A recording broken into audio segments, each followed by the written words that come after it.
A cantora Sia, muito conhecida pela música Unstoppable, revelou o seu diagnóstico de autismo. E eu queria conversar um pouquinho com vocês sobre o espectro feminino. Vem comigo!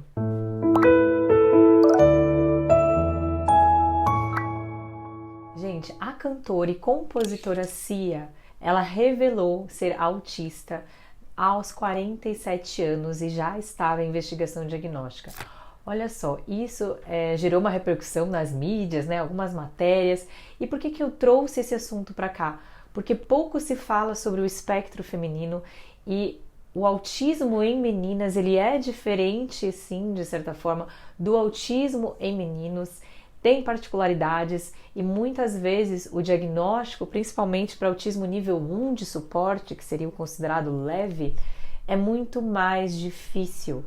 Isso porque as meninas, elas apresentam alguns recursos para mascarar os seus comportamentos, suas estereotipias, seus interesses restritos, e elas usam algumas estratégias de camuflagem ou mascaramento. Entre elas, muitas vezes você fingir, né, situações, fingir algo que você não é, e literalmente o masking, né, o mascarar, você coloca uma máscara, você finge algo, ou às vezes você está num ambiente, né, social, você está com outras pessoas, você acaba imitando gestos, risadas, trejeitos, porque você entende, né, a menina autista, a mulher autista entende que assim é que ela deve se comportar, apesar de não compreender de uma maneira muito completa o que aquela pessoa quer dizer, não entender algumas nuances, não entender muitas vezes ironias, e isso é um problema muito grande até, porque muitas vezes as mulheres autistas, né, adolescentes e mulheres autistas,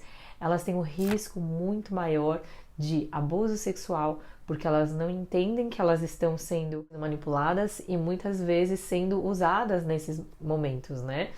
Podem entrar em relacionamentos tóxicos, abusivos, e isso, gente, é extremamente perigoso, extremamente complicado. E olha só a fala que a própria Sia conta dela mesma.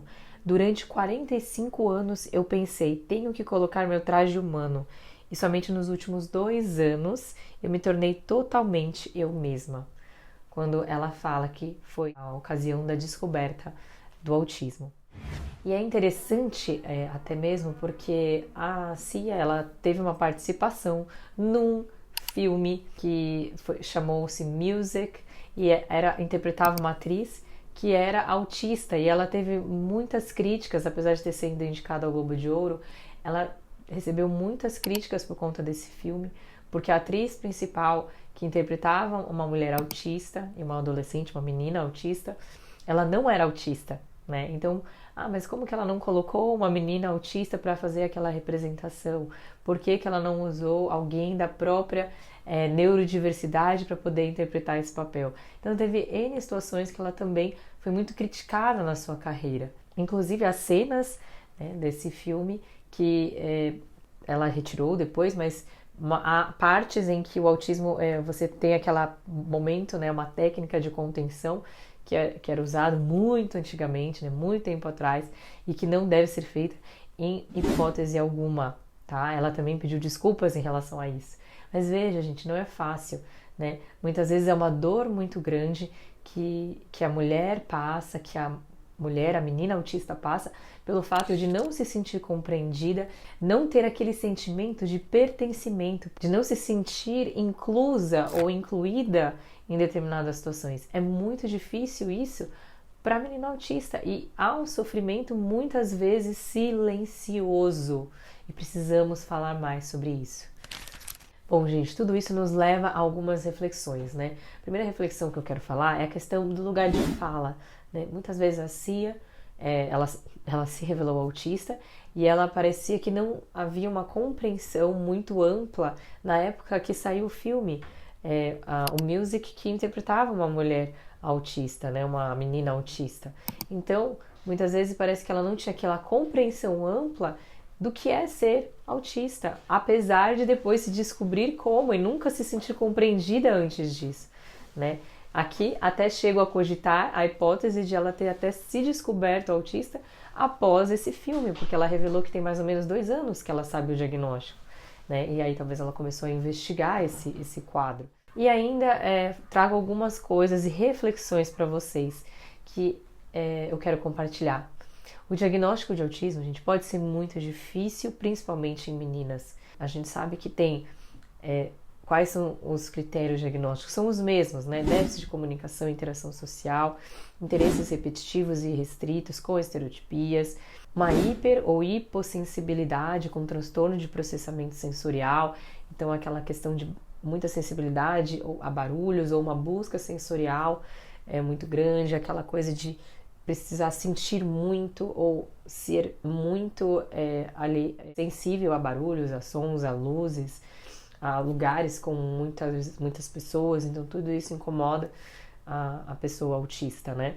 E na mulher não seria diferente, a única coisa é que na mulher ela tem uma questão maior de socialização natural, o cérebro da mulher ele tem uma propensão à socialização maior, o que faz com que o autismo fique muito mais difícil no seu diagnóstico e na sua genética realmente ele é muito mais comum em meninos, né? A gente sabe de uma relação de 4:1, ou seja, a cada 4 meninos, uma menina será autista. Vou trazer algumas reflexões para vocês aqui.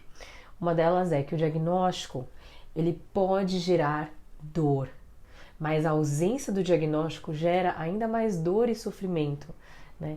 Então, muitas vezes, quando você se depara com seu filho autista e você consegue, muitas vezes, esse diagnóstico precoce, isso é muito melhor para o seu filho. Saiba que você já ter a consciência daquilo que você tem é o primeiro passo, né? Você ou seu filho, é o primeiro passo para você conseguir fazer algo em prol disso, né? Se você não sabe, você às vezes não justifica determinados comportamentos, isso gera sofrimento para a família, gera sofrimento para a pessoa. Imagina o que é você passar uma vida inteira sem se sentir compreendido e pertencente a algo, não é mesmo? Então, vamos ser empáticos e saber que o não diagnóstico gera muito mais dor e vamos nos conscientizar da importância de conseguir um diagnóstico precoce. Eu tenho relatos, né, de pacientes cuja filho ou filha, no caso, uma menina, era autista e a mãe fala, desde cedo eu percebia algo na minha filha, eu percebia que ela era diferente, mas nunca ninguém me disse nada. Eu tenho pacientes que foram fazer eu fui fazer o diagnóstico de autismo depois aí com 4 anos, 3, 4 anos, e a mãe, de verdade, o que ela sentiu foi mais um alívio. É lógico que é um peso, é uma dor, mas ela também sentiu um alívio dela saber que ela não estava louca, de que não era culpa dela, porque as pessoas muitas vezes falavam assim, a culpa é sua porque sua filha é assim, você que precisa de terapia, você que precisa de psicólogo, não a sua filha. Então imagina quando nós nos colocamos nesse lugar, quando nós fazemos isso com essas famílias, essas pessoas, o quanto que nós acabamos gerando muito mais dor para elas, né? Ouça uma mãe, entenda que quando ela tem um instinto e quando ela tem uma queixa, ouça com atenção. Se você é médico, se você é pediatra, se você é profissional da saúde, e da educação, escuta o que eu tô te falando. E se você é mãe, compartilhe esse vídeo com mais pessoas. Aliás, gente, é um pedido aqui meu, né? Se inscreva, curte, compartilha aqui no canal, comenta também o que você tá achando, porque isso faz com que mais pessoas tenham acesso a esse conteúdo e também o YouTube vai entender que esse conteúdo é relevante. Bom? Olha só uma paráfrase do que a Cia fala. Ninguém jamais poderá conhecê-lo e amá-lo quando você estiver cheio de segredos e vivendo com vergonha, num desabafo que ela fez. E quando finalmente nos sentamos em uma sala cheia de estranhos e contamos a eles nossos segredos mais profundos, sombrios e vergonhosos, e todos riem junto com a gente, não nos sentimos como pedaços de lixo pela primeira vez em nossas vidas. Então, um desabafo aí de uma mulher autista. Então, o que tudo isso nos ensina, gente? Autismo não tem cara, né? A gente tem que parar de ficar, mas não tem cara de autista, não parece autista, autista não parece autista. Pare com isso, né? É muito mais difícil se você fica falando isso e não tem lugar, né? Porque nós sabemos que é um espectro amplo, que tem casos muito graves e tem casos mais leves que vão passar muitas vezes desapercebidos. A segunda lição que eu quero trazer aqui para vocês é que o espectro feminino, ele é algo que precisa sim ser muito mais falado, porque muitas meninas e mulheres, elas se escondem, né? Eu coloquei que elas se escondem em seus trajes que não são seus, em roupas, né? Em máscaras que não são suas, e isso gera sofrimento, tá? E por fim, é importante nós trazermos à tona a conscientização do diagnóstico e falarmos mais sobre esse assunto, certo? Então, se você gostou desse vídeo, curte, compartilha, se inscreva aqui no canal, tá bom? Então, até o próximo vídeo. Tchau, tchau!